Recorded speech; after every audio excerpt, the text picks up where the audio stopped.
நிறைய பேருக்கு ஹேர்ல split ends நிறைய இருக்கும். அதையே ரிமூவ் பண்றதுக்கு ஹேரை குட்டி குட்டி செக்ஷனா இப்படி எடுங்க. எடுத்துட்டு இந்த மாதிரி ரோல் பண்ணிக்கோங்க. தின் செக்ஷன்ல ரோல் பண்ணதுக்கு அப்புறமா உங்க ஃபிங்கர்ஸ் இப்படி வச்சு இப்படி புல் பண்ணீங்கன்னா அந்த குட்டி ஹேர்ஸ் எல்லாமே ஸ்பிளிட் எண்ட்ஸ் இருக்கிறது எல்லாமே வெளியே வந்துடும். அதுக்கப்புறமா அந்த எக்ஸசிவா இருக்கிற ஹேரை லைட்டா அப்படி அப்படியே கட் பண்ணீங்கன்னா எண்டில் இருக்கிற ஸ்பிளிட் எண்ட்ஸ் எல்லாத்தையும் நீட்டா ரிமூவ் பண்ணிடலாம். ட்ரை பண்ணி பாருங்க. நிறைய பேருக்கு ஹேர்ல ஸ்பிளிட் எண்ட்ஸ் நிறைய இருக்கும். அதையே ரிமூவ் பண்றதுக்கு ஹேரை குட்டி குட்டி செக்ஷனா இப்படி எடுங்க.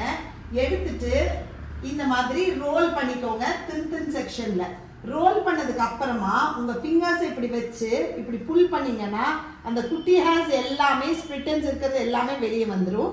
அதுக்கப்புறமா அந்த எக்ஸசிவா இருக்கிற ஹேரை லைட்டா அப்படி அப்படியே கட் பண்ணீங்கன்னா எண்டில் இருக்கிற ஸ்பிளிட் எண்ட்ஸ் எல்லாத்தையும் நீ